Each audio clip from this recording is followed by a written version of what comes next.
우리 이성준 선생님 재단에, 예, 우리 조도 팀장이 아직 안 들어오셨기 때문에 이성준 선생님, 예, 좀 말씀 부탁드리겠습니다. 이렇게 내부적 지역적 네트워크하고 아까 우리 신성희 교수님이 얘기했던 글로벌 네트워크까지 혹시 좀 같이 코멘트나 생각들 이것들을 좀 이게 딱히 이게 어떤 결정된 얘기를 하는 건 아니니까 자유롭게. 예.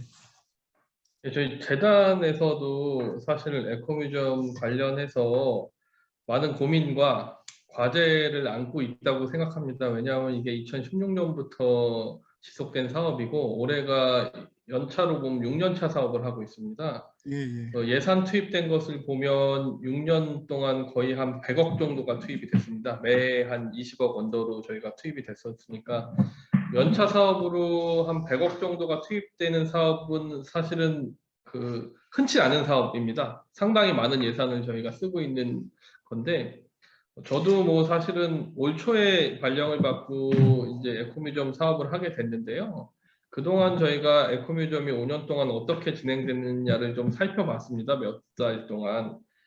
그랬더니 이제 지역별 이제 경기만이 일단 중심이 됐었고요. 그래서 거점을 이제 만드는 것, 신규 거점을 만드는 것을 중심으로 해서 그 거점에서 이렇게 확산돼서 나가는 것이 아마 지난 5년 동안 경기문화재단에서 경기 에코뮤지엄을 하는 방식이었던 것 같습니다.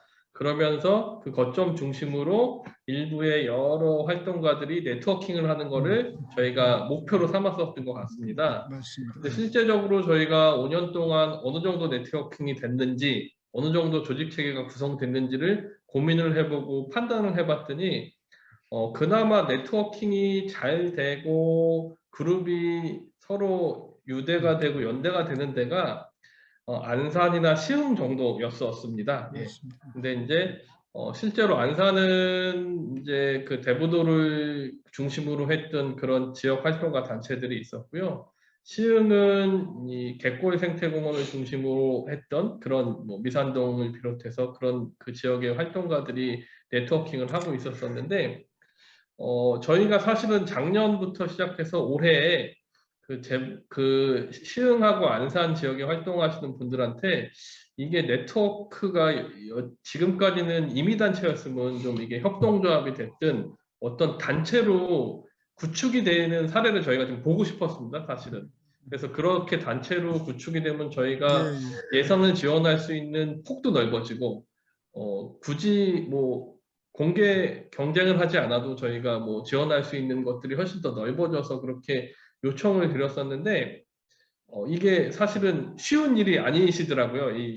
여기 지역에서 활동하시는 분들께서는 이게 다 각자 생업이 있으시고, 그렇다고 해서 이것만 갖고서 활동하실 수 있는 분이 있는 것도 아니고, 그러다 보니까 네트워크가 그나마 잘 이루어졌다고 하는 안산이나 시흥도 쉽게 조직 체계까지 구성되는 게 어려웠더라고요. 그래서 올해도 저희가 작년하고 비슷하게 경기만 포럼을 통해서 이런 네트워크를 구축할 수 있는 기본 토대를 좀 마련해 주십사 하고서 저희가 부탁을 드렸었고, 그래서 올해는 사실 경기만 포럼 측에 저희가 과음 양이나 내용도 엄청 방대하게 드렸습니다. 다행히 저희가 오프라인으로 이렇게 만나는 일이 적고 온라인으로 만나게 돼서 제가 참 다행이라고 생각합니다. 예산적으로나 이런 면으로나 좀 다행이라고 생각하고 있고요. 그래서 지속적으로 사실 저희 재단 입장에서는 미시적인 부분까지 들어가서 네트워킹을 다 관리한다. 이건 사실 불가능한 일입니다. 그래서 지역적으로 저희가 기존에는 경기만권역에 중심으로 뒀다고 하면 저희가 작년부터 경기 북부권역을 론칭을 했고요. 올해는 경기 서부권역을 지금 시범사업으로 진행되고 있습니다. 그래서 저희가 이제 문화권으로 따져서 경기 서부권역은 경기만권역이라고 부르고 있고, 북부권역은 DMZ권역, 서부권역은 저희가 한강권역, 한강문화권으로 보고 있고, 남부권역은 안성천권역으로 저희가 이렇게 내부에서는 보고 있습니다. 그래서 이 네트워크가 권역별로 조금 더 다져지면서 이러한 시기를 지나서 다져지면서 자생적으로 좀 이 구축이 될 수 있도록 저희가 뒤에서 후원을 좀 해드려야 할 것 같고요. 근데 어쨌든 당분간은 어떤 구심체는 있어야 되는 건 맞는 것 같습니다. 그래서 그 구심체가 지금까지 경기만 포럼에서 해주셨었는데 이 구심체가 뭐 어떻게 바뀔지는 모르겠지만 그렇게 중심이 돼서 번역별로 이제 하부 조직을 둬서 쪼개지는 게 중요할 것 같고요. 그리고 재단 입장에서는 사실 국내 네트워크보다는 해외 네트워크하고 지금 접점을 찾으려고 예, 고민 중에 있습니다. 그래서 작년에도 저희가 한번 이탈리아 출장을 가서 해외 네트워크 관련해서 저희가 좀 구축을 하려 했다가 약간 성과가 그렇게 좋은 성과를 내지 못했었습니다. 그래서 올해 조금 더 노력을 해보려고 했더니 이제 코로나 때문에 해외 그 팔로가 좀 막혀 있었고요. 내년에는 저희가 이런 글로벌한 네트워크를 조금 저희가 재단 차원에서 좀 구축을 해서 이게 좀 해외에도 저희 그 대한민국에서 에코뮤지엄 활동이 어떻게 진행되고 있는 것과 소개와 비롯해서 사실 뭐 저희가 올해는 원래 국제 컨퍼런스 같은 것도 사실 준비를 하고 있었어요. 내부에서는 에코 관련해서. 근데 이제 그런 것도 사실은 여러 가지 문제 때문에 이제 이루어지지 못한 일들이 좀 있었고요. 그래서 내년에는 재단 입장에서는 국내보다는 해외 네트워크를 조금 집중해서 한번 해보는 게 어떨까라는 저희가 이제 고민을 좀 갖고 있고요.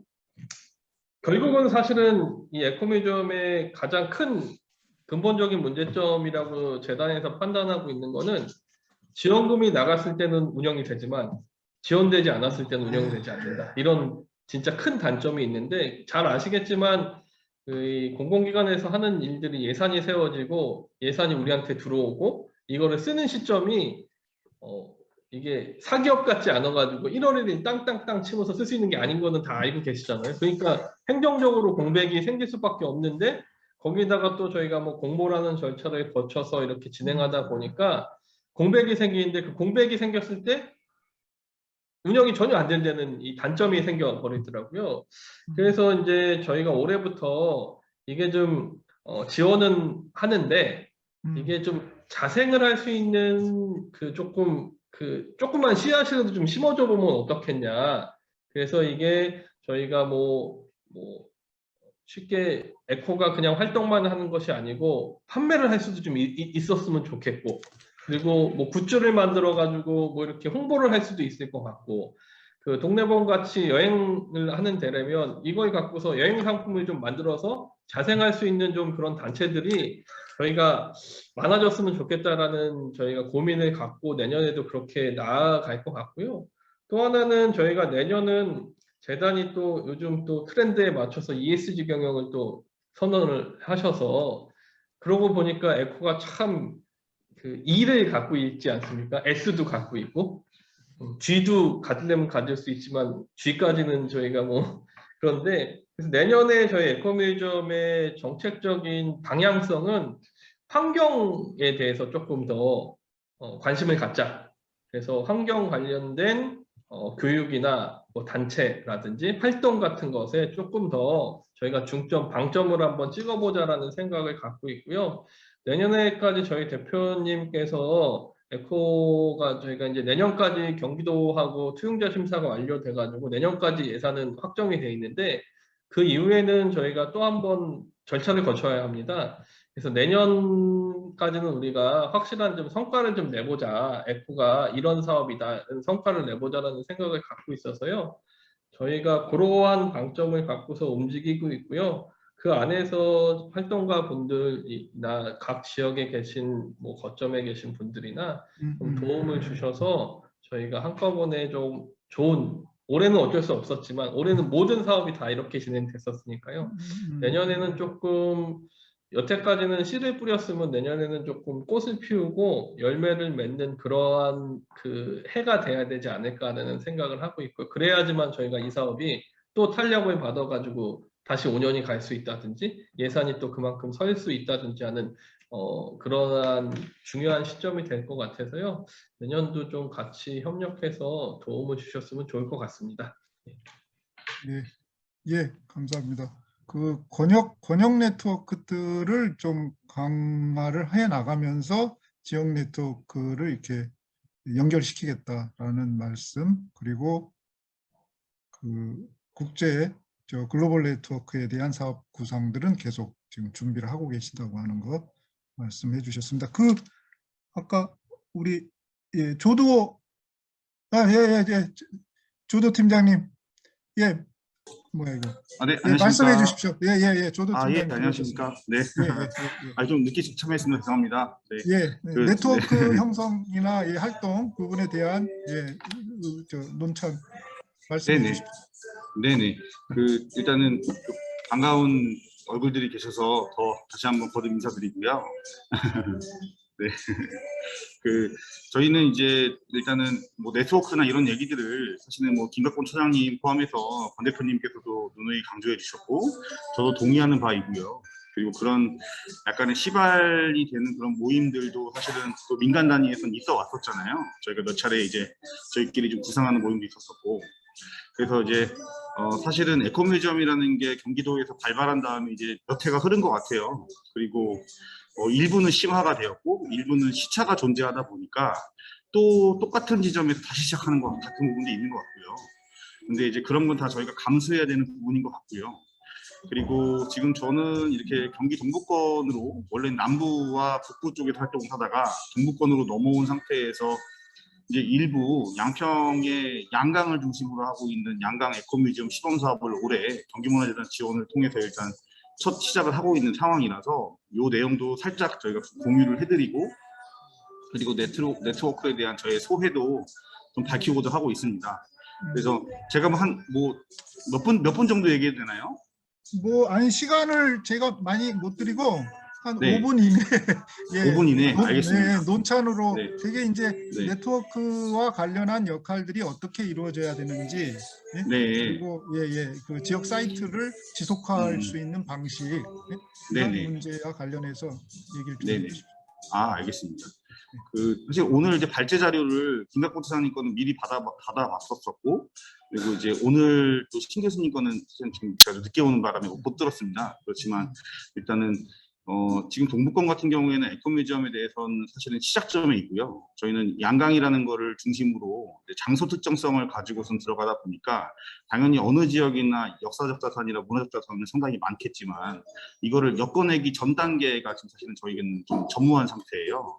그래서 이제 네트워크를 위해서 일단은 좀 인식이 돼야 된다는 거, 인식이 확산돼야 된다는 지점에 현재는 와 있고요. 그래서 경기 동부권의 네트워킹을 위해서는 일단은 저희가 뭐 실제 하려고 하고 있지만 가을 중에 하려고 하고 있는 또 라운드 테이블이나 공유 지식에 관련된 좀 지점을 하고요.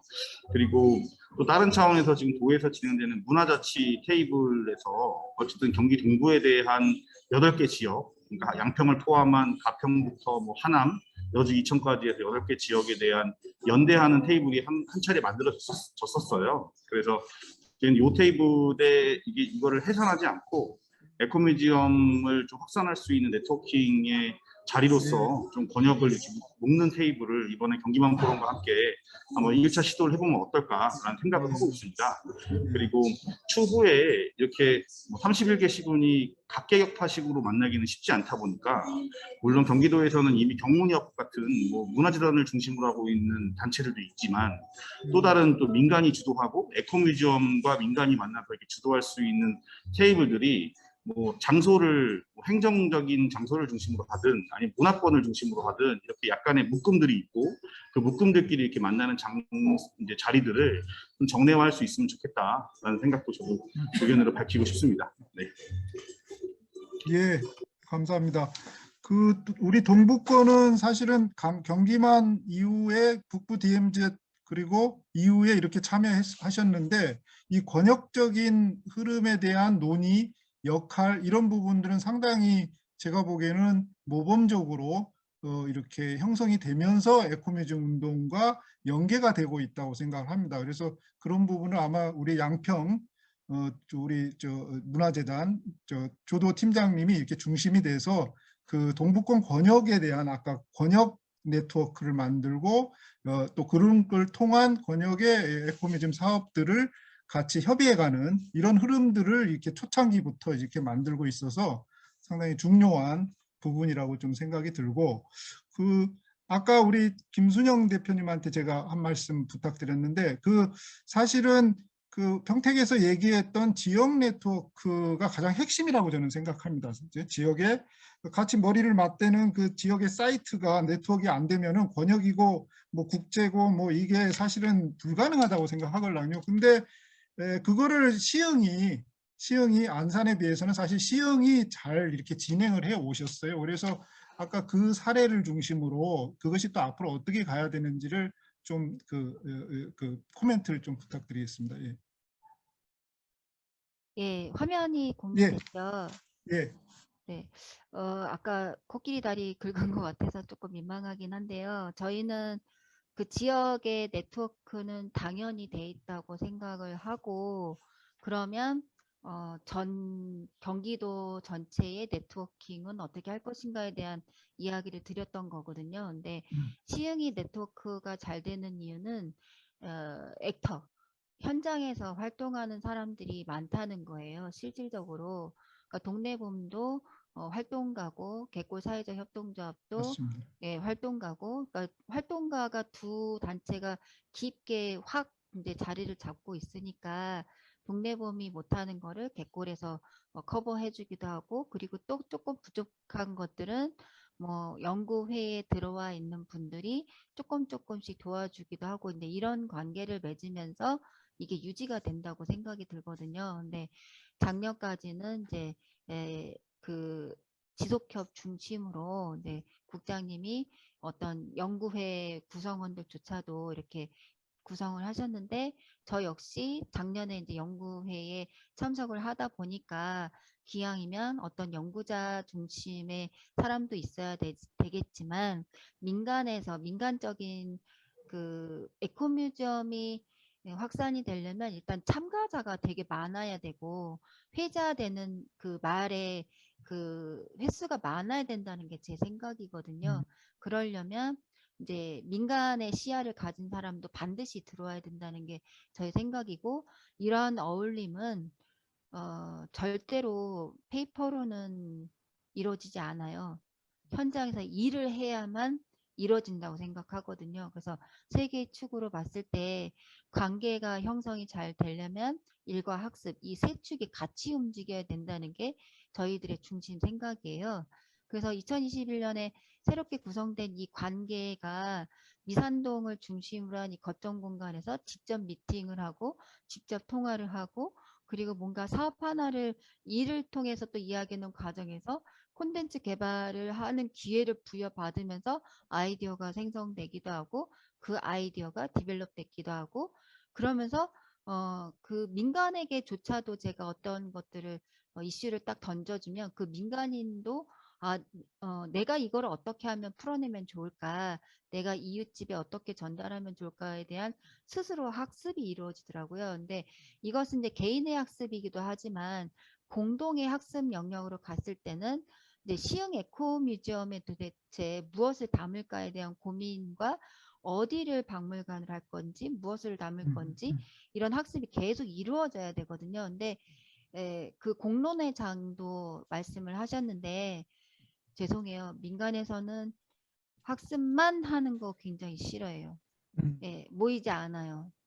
일을 해야 돼요. 같이 일을 하면서 뭔가 이게 일을 한다는 게 어떤 베네핏에 대한 얘기도 평택문화원에서 해주셨는데, 모든 민간인이 그 베네핏에 그렇게 그 중점을 두고 있진 않거든요. 그 베네핏이라는 게 금전적인 베네핏도 있지만 자기 성장의 베네핏이 있을 때는 기꺼운 마음으로 참여하시는 분들도 상당히 많거든요.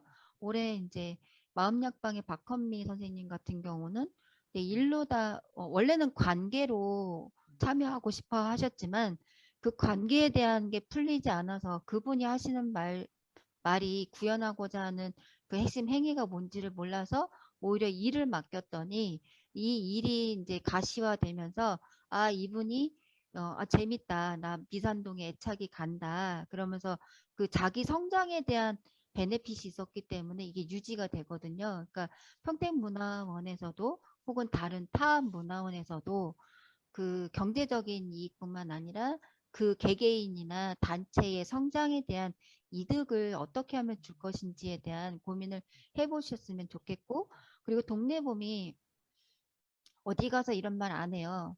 에코미전 정말 애정하거든요. 근데 그 이유가 뭐냐면 동네봄의 시야가 굉장히 커지는, 그러니까 경험치가 늘어나는 이런 이득 때문에 재밌어 하는 거거든요. 솔직히 여기 이 실장님 계시는데 제 연봉 얼마인지 아시죠, 실장님?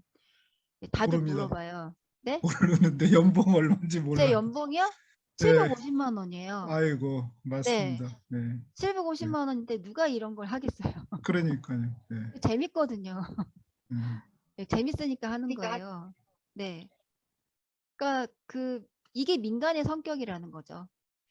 네, 핵심은 이거예요. 민간은 재밌으면 하고, 내 지역에 도움이 되면 하고, 내 아이에게 도움이 되면 되고 하고, 그리고 미래에 내가 삶의 가치가 조금 더 윤택해지거나 어떤 그 자신의 이익이 된다고 한다, 내 주변이 환경이 좋아진다고 생각이 들면 일을 하거든요. 그러니까 평택문화원에서도 이런 선한 영향력을 가진 한 단체를 다 하시려고 하시면 안 되고요.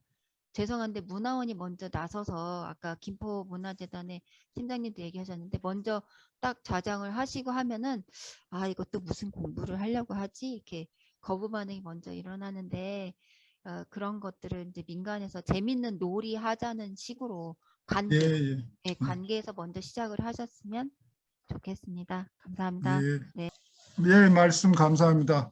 오히려 일보다는 사업보다는 저기 학습 그리고 열정 또 관계를 어떻게 만드냐라는 차원에서의 연구의 조직이 이렇게 결성이 됐고 또 그렇게 움직여 가면서 일을 해왔다고 하는 뭐 상당히 상징적인 뭔가 좀 생각을 해봐야 되는 저희들 내에서 가장 중요한 것들을 지적을 하셨습니다. 사실 또 그렇게 가기 때문에 연구회가 지속이 될 수 있을 거라고 생각이 들고 또 그 안에서 이제 정책을 같이 고민하는 거죠. 차츰 정책을 같이 고민하는 거라고 봅니다.